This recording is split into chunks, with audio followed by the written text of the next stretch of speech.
नमस्कार प्रिय भक्तों, चैत्र नवरात्रि की बहुत बहुत शुभकामनाएं। आज चैत्र नवरात्रि के दूसरे दिन हम माँ ब्रह्मचारिणी की दिव्य कथा सुनेंगे, जो तपस्या, त्याग और सच्ची भक्ति का अनुपम प्रतीक है। इस दिन उनकी आराधना से मन में संयम, लक्ष्य के प्रति अटूट समर्पण और असीम शक्ति का संचार होता है। प्रिय भक्तों, ये कथा श्रद्धा की जादुई ताकत बताती है, जो असंभव को संभव बना देती है। तो आइए ध्यान से अंत तक सुने और अपनी भक्ति को मजबूत करें। जय मां ब्रह्मचारिणी। ये कैसी विडंबना थी कि एक मां अपने प्यारे बेटे को तड़पते देख भी कुछ नहीं कर पा रही थी। गांव के उस छोटे से धूल भरे घर में अंधेरे का राज था और उस अंधेरे में 5 वर्षीय बालक दीपक अपनी मां सुनीता की गोद में बेहोश पड़ा था। उसका नन्हा शरीर आग की भट्टी सा जल रहा था और उसके होठों से कमजोर करहा निकल रही थी, जो सुनीता के हृदय को चीर रही थी। दीपक मेरे लाल, आंखें खोलो बेटा। सुनीता, जिसकी आंखों से आंसू की धारा रुकने का नाम नहीं ले रही थी, अपने पुत्र के माथे पर हाथ फेरती, जैसे उस ताप को अपने हाथों में समेट लेना चाहती हो। पर ताप घटने का नाम नहीं लेता था। पिछले 10 दिनों से ये सिलसिला चल रहा था। पहले सामान्य बुखार समझा गया, फिर वैद्य ने जड़ी बूटियां दी, कुछ उपाय किए, पर सब व्यर्थ। दीपक का शरीर दिन ब दिन कमजोर होता गया, उसकी सांसें उखड़ती गईं और उसकी आंखों में बचपन की चमक मौत के साए में बुझ रही थी। हे माँ संतोषी भगवती, हे विधाता, ये कैसा न्याय है। सुनीता बिलखती हुई दीवारों से बात करने लगी थी। उसका पति वर्षों पहले लंबी बीमारी से चल बसा था और तब से सुनीता ने दीपक को ही अपना जीवन, अपना सब कुछ मान लिया था। मजदूरी करके, खेतों में काम करके, लोगों की घरों में सफाई करके उसने अपने लाल को पाला था। अपने हिस्से की रोटी उसे खिलाई थी, अपने हिस्से का चैन उसे दिया था। पर अब जब उसका सहारा, उसका भविष्य ही छिन रहा था, तो वो क्या करती, कहाँ जाती, किससे गुहार लगाती। गांव वाले दया दिखाते थे, पर उनका उपहास अधिक होता था। उसका पति भी ऐसे ही मरा था, अब बेटा भी नहीं बचेगा। कोई फुसफुसाता, कर्मों का फल है, जरूर कुछ बुरा किया होगा। कोई अपनी धारणा रखता। इन तिरस्कार भरे शब्दों से सुनीता का हृदय और छलनी हो जाता था, जैसे उसके पास दुख कम थे कि इन लोगों की बातें भी उसे खाए जा रही थीं। वो उनकी इन बातों पर ध्यान नहीं देती थी, पर कभी कभी ये बातें उसके कानों में जहर घोलती और उसे अंदर तक तोड़ देती।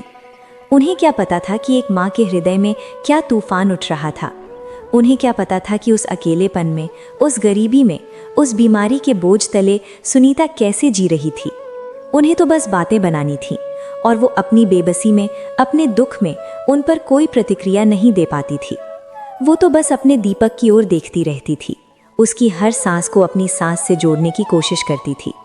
दीपक की आंखें, जो कभी तितलियों का पीछा करती थीं, अब बेजान सी शून्य में टकटकी लगाई थीं। कभी कभी वो माँ की ओर देखता और उसकी पलकों के नीचे से एक पतला सा आंसू बह निकलता। वो आंसू सुनीता के हृदय पर गर्म लोहे की तरह पड़ता। माँ, पानी। दीपक ने बहुत मुश्किल से शब्द कहे। उसकी आवाज़ इतनी पतली थी कि सुनीता को झुककर सुनना पड़ा। अभी लाई मेरे लाल, अभी लाई। सुनीता तुरंत भागी, पास के घड़े से पानी लेकर आई और बड़े जतन से एक चम्मच से उसके होठों पर लगाया, पर दीपक उसे निगल भी नहीं सका। पानी उसके होठों से बहकर नीचे चला गया। सुनीता की आशा फिर टूट गई। उसकी छाती में दर्द का एक और तीव्र शूल उठा। ये बच्चा अब कुछ भी खा पी नहीं पा रहा था। उसका शरीर पूरी तरह शिथिल हो चुका था। गांव की वैद्य ने कल ही हाथ खड़े कर दिए थे। सुनीता, अब मेरे बस की बात नहीं, ऊपर वाले पर छोड़ दे। ये शब्द उसके कानों में बार बार गूंज रहे थे। नहीं, नहीं छोड़ सकती। मेरा दीपक ऐसे कैसे जा सकता है। सुनीता ने निश्चय कर लिया था। सुनीता ने शास्त्रों में पढ़ा था और बुजुर्गों से सुना था कि नवरात्रि के 9 दिन माँ भगवती की आराधना करने से असंभव भी संभव हो जाता है। विशेषकर माँ ब्रह्मचारिणी, जो तप की देवी हैं, संयम की देवी हैं, वे अपनी सच्ची भक्त की पुकार कभी अनसुनी नहीं करती। और सुनीता की पुकार से ज्यादा सच्ची और क्या हो सकती थी, जब उसके हृदय का टुकड़ा ही दांव पर लगा था।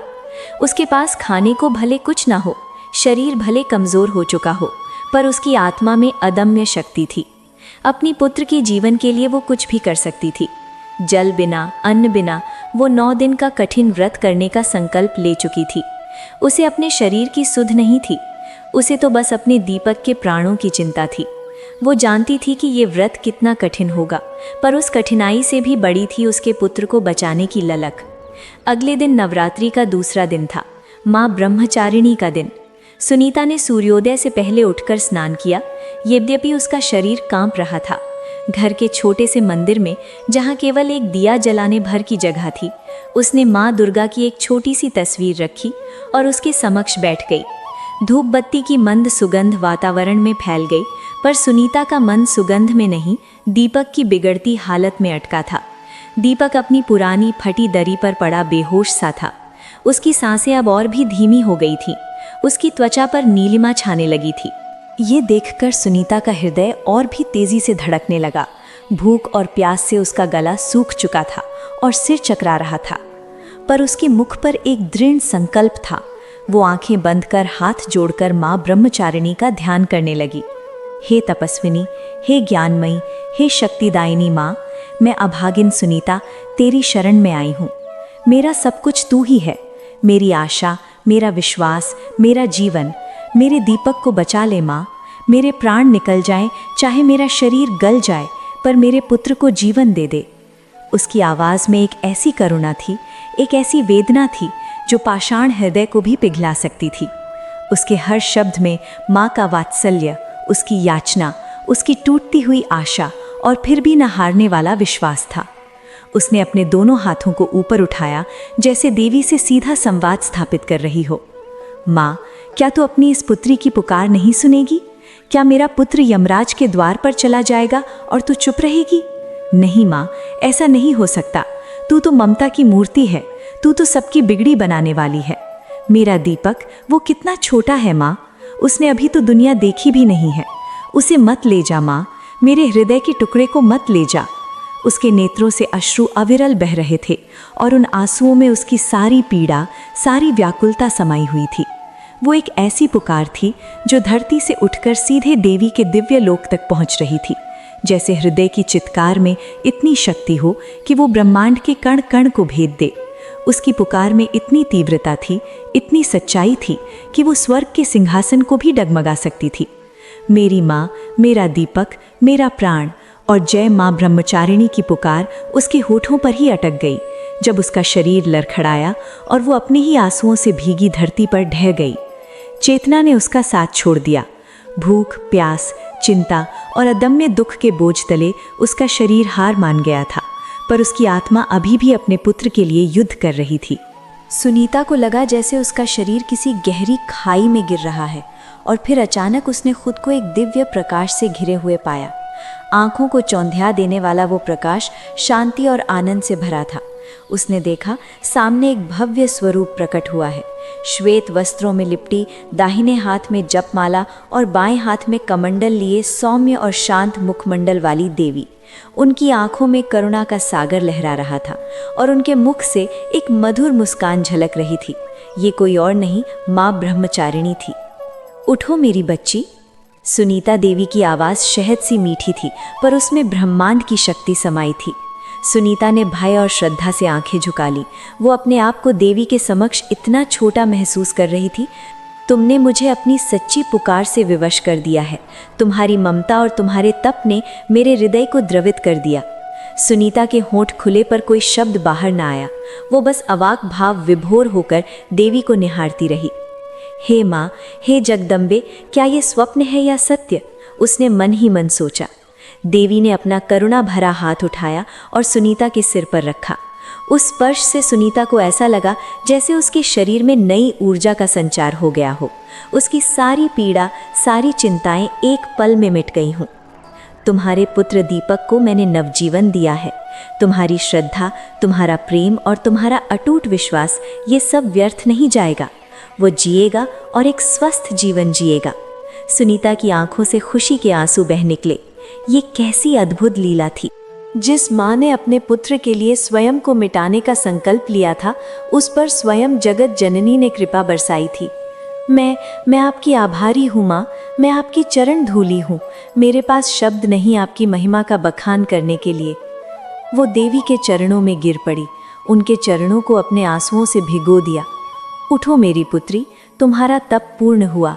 अब विश्राम करो। देवी के शब्दों में आशीर्वाद और शांति थी। सुनीता ने फिर से सिर उठाया, पर तब तक देवी का दिव्य स्वरूप धुंधलाने लगा था। प्रकाश धीरे धीरे मंद पड़ गया और सुनीता को लगा जैसे वो वापस उसी अंधेरे में लौट रही है। माता के दिव्य स्पर्श और अभय वरदान ने उसके हृदय को परम शांति से भर दिया था। वो जानती थी अब सब ठीक हो जाएगा। किंतु क्या ये सच था या केवल एक स्वप्न की मृग तृष्णा? सुबह की पहली किरण अभी ठीक से फूटी भी नहीं थी कि सुनीता को होश आया। उसका शरीर दर्द कर रहा था, गला सूखा हुआ था, पर मन में एक अद्भुत शांति थी, एक नई ऊर्जा का संचार था। उसने हड़बड़ाहट में अपनी आंखें खोली। क्या वो सपना सच था? क्या माँ ब्रह्मचारिणी सचमुच आई थी? उसने अपने आसपास देखा, सब कुछ वैसा ही था। पुराना टूटा हुआ घर, सूखी हुई लकड़ियों का चूल्हा और सामने उसकी फटी दरी पर पड़ा उसका दीपक। उसका हृदय धड़क रहा था, इस आशा और भय के बीच झूलता हुआ कि कहीं वो सब केवल एक सपना ही ना हो। वो धीरे से उठी। शरीर में अभी भी कमजोरी थी, पर एक अज्ञात शक्ति उसे दीपक की ओर खींच रही थी। वो अपने बेटे के पास पहुंची और उसके माथे पर हाथ रखा। आश्चर्य! कल रात जो माथा आग की भट्टी सा जल रहा था, वो अब शांत था, एकदम सामान्य, ठंडा। सुनीता की सांसें अटक गईं। उसने दीपक के सीने पर कान लगाया। उसकी सांसें चल रही थीं, धीमी पर नियमित। और फिर एक धीमी सी हलचल हुई। दीपक ने अपनी पलकें खोलीं। उसकी आंखों में अब वो बेजान शून्यता नहीं थी, बल्कि एक हल्की सी चमक थी। उसने माँ की ओर देखा और एक फीकी सी मुस्कान उसके होठों पर तैर गई। माँ, दीपक ने फुसफुसाया। उसकी आवाज़ अभी भी कमज़ोर थी, पर उसमें जीवन था। वो आवाज़ जो कल रात बस एक कराह थी, आज उम्मीद की किरण लेकर आई थी। सुनीता की आंखों से खुशी के आंसू बह निकले। ये चमत्कार था, ये स्वयं माँ ब्रह्मचारिणी की अमोघ कृपा थी, जब उसके छोटी से हाथ ने माँ की उंगली को कसकर पकड़ा और एक मधुर धीमी सी सांस उसके होठों से निकली।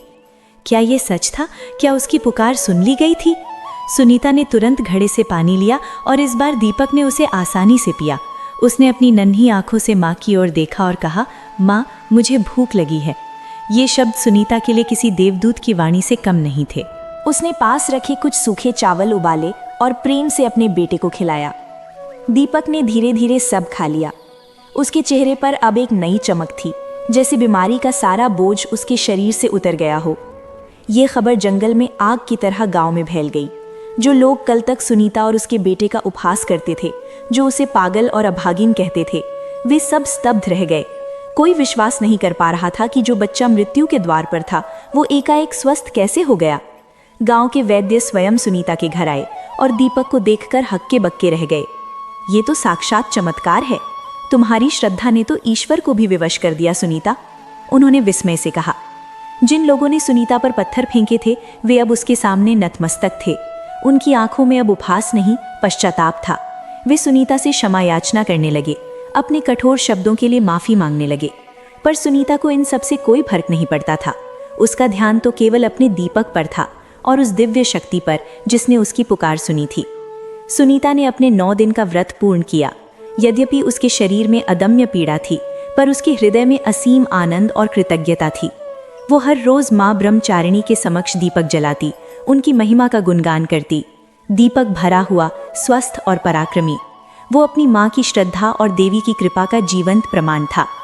ये कथा आज भी गांव-गांव में सुनाई जाती है कि कैसे एक माँ की करुण पुकार, उसके अटूट विश्वास और अदम्य प्रेम ने स्वयं माँ ब्रह्मचारिणी को अपने दिव्य लोक से पृथ्वी पर आने के लिए विवश कर दिया था।